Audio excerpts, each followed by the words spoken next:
महावाक्यों के अर्थ पर विचार तथा सन्यासियों के योग पट्ट का प्रकार। स्कंद जी कहते हैं, मुने अब महावाक्य प्रस्तुत किए जाते हैं।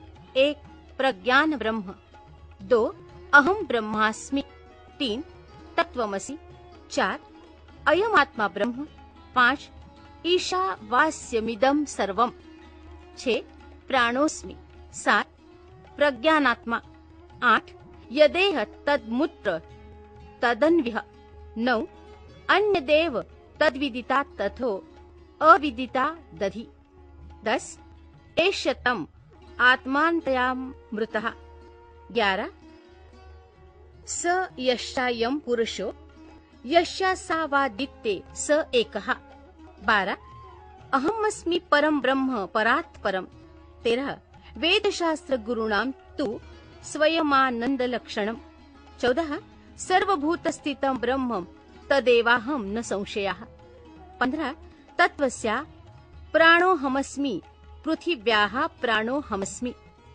16 अपां च प्राणोहमस्मि तेजश्च प्राणोहमास्मि, 17 वायोश्च प्राणोहमस्मि आकाशस्य प्राणोहमस्मि, 18 त्रिगुणस्य प्राणोहमस्मि, 19 सर्वोहम सर्वात्मको संसारी यद्भुतं यच्च भव्यं यद्वर्तमानं सर्वात्मत्वाद्वद्वितीयोऽहम्, 20 सर्वं खल्विदं ब्रह्म, 21 सर्वोहम विमुक्तोऽहम्, 22 योऽसौ सोऽहं हंसः सोऽहमस्ति। इस प्रकार सर्वत्र चिंतन करें। अब इन महावाक्यों का भावार्थ कहते हैं। प्रज्ञानम ब्रह्म का वाक्यार्थ पहले ही समझाया जा चुका है। अब अहम ब्रह्मास्मि का अर्थ बताया जाता है। शक्ति स्वरूप अथवा शक्ति युक्त परमेश्वर ही अहम पद के अर्थभूत हैं। अकार सब वर्णों का अग्रगण्य परम प्रकाश शिवरूप है।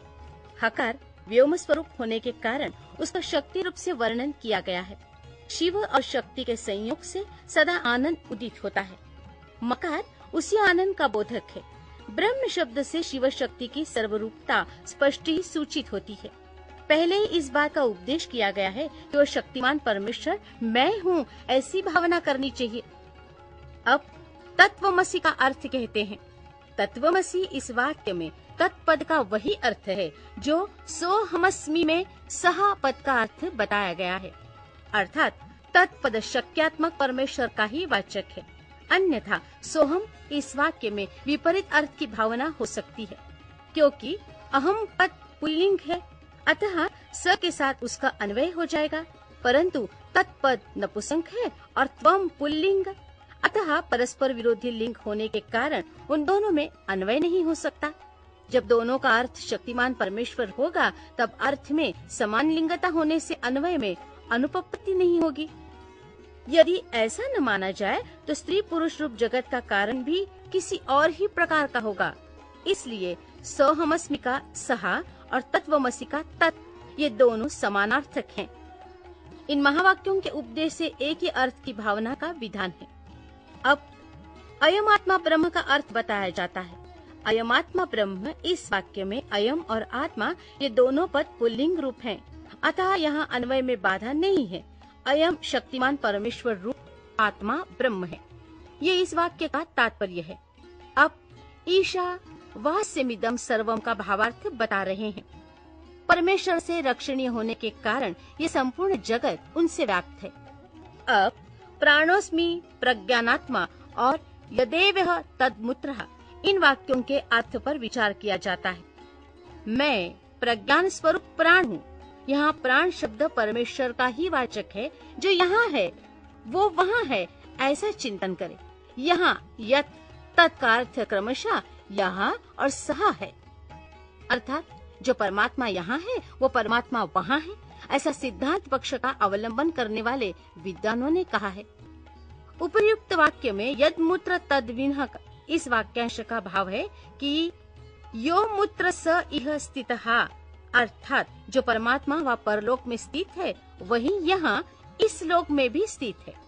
इस प्रकार विद्वानों को पहले के समान ही परम पुरुष परमात्मा रूप अर्थ यहाँ अभिष्ट है। अब अन्य देव तद्विदिता दथो अविदिता दधि इस वाक्य पर विचार करते हैं।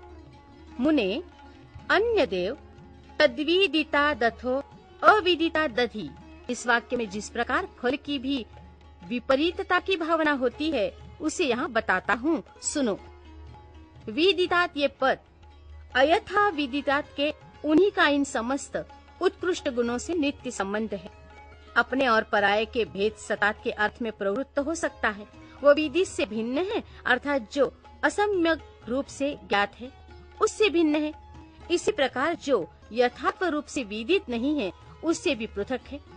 इस कथन से ये निश्चित होता है कि मुक्ति रूप फल की सिद्धि के लिए कोई और ही तत्व है जो विदिता विदित से पर है, परंतु जो आत्मा है वो सर्वरूप है, वो किसी से अन्य नहीं हो सकता। अतः आत्मा या ब्रह्म आदि पद पूर्ववत शक्तिमान परमेश्वर शिव के ही बोधक है, ये मानना चाहिए। अब एषत आत्मा तथा यश्चायम पुरुषे इन दो वाक्यों के अर्थ पर विचार किया जाता है। ये तुम्हारा अंतर्यामी आत्मा है जो स्वयं ही अमृत स्वरूप शिव है। ये जो पुरुषों में शंभु है वही सूर्य में भी स्थित है। इन दोनों में कोई भेद नहीं है। जो पुरुष में है वही आदित्य में है। इन दोनों में पृथकता नहीं है, वो तत्व एक ही है। उसी को सर्वरूप कहा गया है। पुरुष और आदित्य इन दो उपाधियों से युक्त जो अर्थ किया जाता है वो औपचारिक है। उन शंभुनाथ को सब श्रुतियाँ हिरण्यमय बताती हैं। हिरण्य वाहने नमः, इसमें जो बाहु शब्द है वो सब अंगों का उपलक्षण है, अन्यथा उसे हिरण्यपति कहना किसी भी यत्न से संभव नहीं होता। छांदोग्योपनिषद में जो ये श्रुति है, यह एषोन्तरादित्ये हिरण्यमयः पुरुषो दृश्यते हिरण्यश्म श्रुहि